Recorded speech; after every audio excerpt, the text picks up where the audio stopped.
Chris Dench and this is tutorial 27. Last time we got together we looked at the interval of a sixth, which is when you extended your pinky out just one note in either hand. This time we're going to have a look at the interval of a seventh, and we're also going to leap around the keyboard and we're going to hear some lovely pieces of music using rich harmonies. Let's get into it. Here's our focus piece for this tutorial. It's called Our Special Waltz. And as you can see, we've got our usual mix of quavers that need to be counted. And we've got a fifth with your fourth finger here. Whoa! So in your setup, you're going to want to set your fourth finger on the G. When we move to the next bar, that's going to help us reach our sixth, because this is the interval of a sixth, more easily. And then when we get to here, the third bar, we need an interval of a seventh. And so you're going to stretch up with your pinky and put that on that B there. Now this happens all the time in music. You will need to position your fingers and put them onto different notes to achieve the ability to connect things, to move around so that you can cover a broader range of notes. Here you can see we've got a B with your pinky, and then we're coming down to an A, the note below with your fourth finger it will be, won't it? And then the note below that will be your third finger, which will put you in a nice position to play this bar here with your third finger on G, and then you can see you're playing the interval of a third with your second finger and your thumb down here. Now this is the reason you tap and count first. It gives you the ability to plan out where your fingers are going, get the feel of it, so that before you play you're feeling a little bit more confident about what you're doing, and then you're going to hear the correct version hopefully the first time you play it through. Okay, I'm going to demonstrate this for you now. You can see I've set up my position.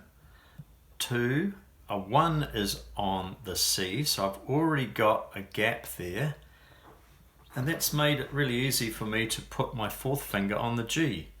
Often in music they will get big gaps going between your thumb and your second finger. As you can see, it's quite easy to do that. So here I go, 1 and 2 and 3 and 1 and 2 and 3. Now stretching up, 1 and 2 and 3 and 1 and 2 and 3 and. Of course you don't have to bite this whole stave off all at once. You can get a couple of bars going and feel happy that you've repeated things correctly. As we go further down the piece of music, you will note things come back to original positions, and there's a bit of repetition as well. So if we learn this, we get that thrown in for free again. Right at the end it changes.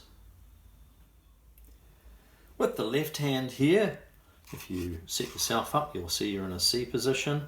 This time, to create your sixth interval, your pinky is going to drop down, just like your pinky went up in the right hand before. And so we get this, what we call a little broken chord here. Remember, 3 notes make up a chord, a minimum of 3 notes.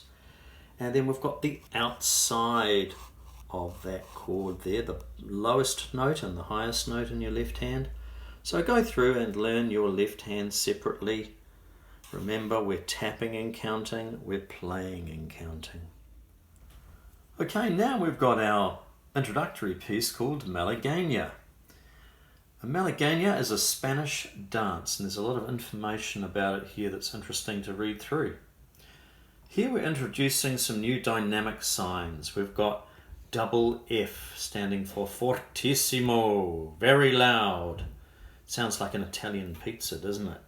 And we've also got double P, pianissimo, which means very soft. So we're just extending the range of the dynamics a little bit more at each end, from the loud to the soft, very loud to very soft. This piece of music is quite testing, mainly because it gets you to move your hand position all over the place. Look at this. we're starting with your left hand in the treble clef. So your left hand is in front of your body in the treble clef above middle C. Then your right hand is going to jump in and play notes, and then and only then does your left hand go back to where it should be in the bass clef, and you'll see a repeated passage through this first section and then a chord. In this first section, in order to keep it all connected, you will want to hold your right hand just above your left hand so it can jump in and play those notes. I might just demonstrate that for you now. Here I go. I'm getting my right hand set up, ready to hit the A in bar 3 with my third finger while my left hand goes off down to where it needs to go to next. I'll just demonstrate that for you.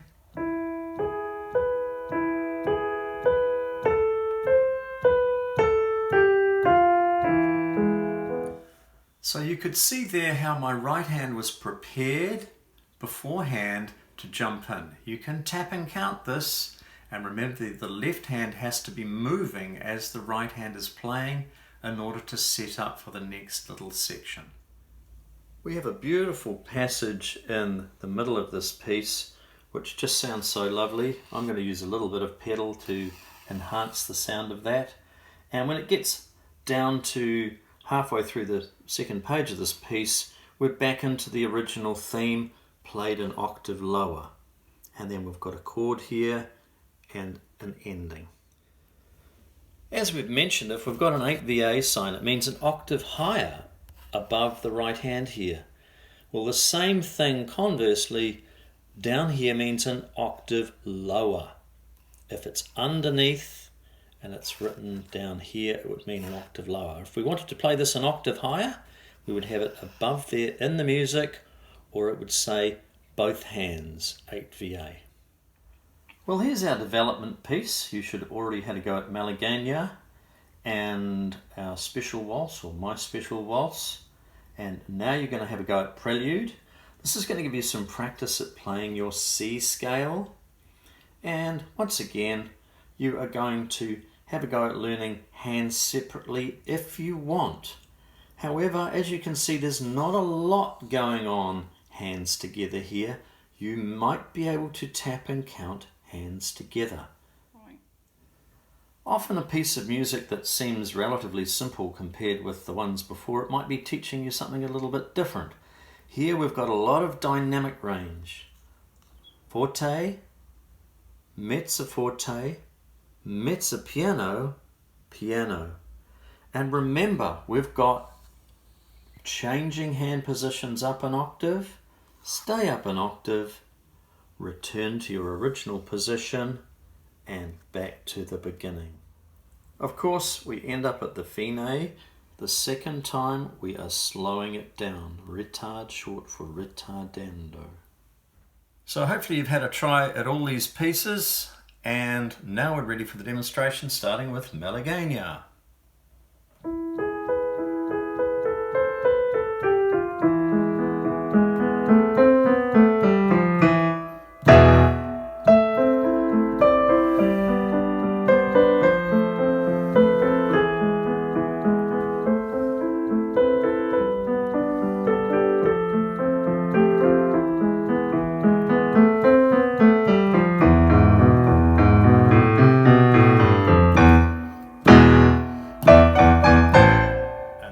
For our focus piece, our special waltz.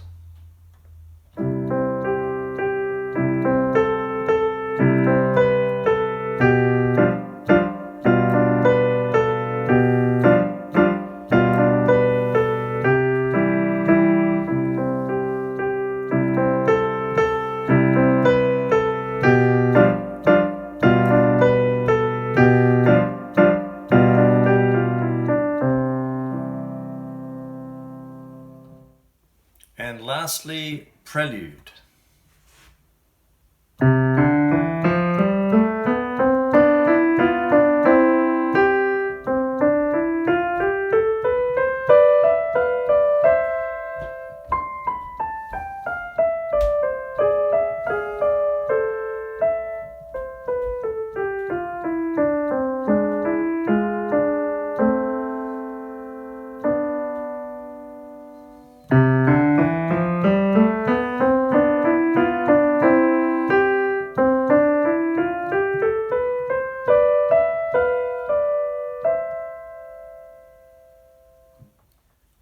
hope you've enjoyed that tutorial.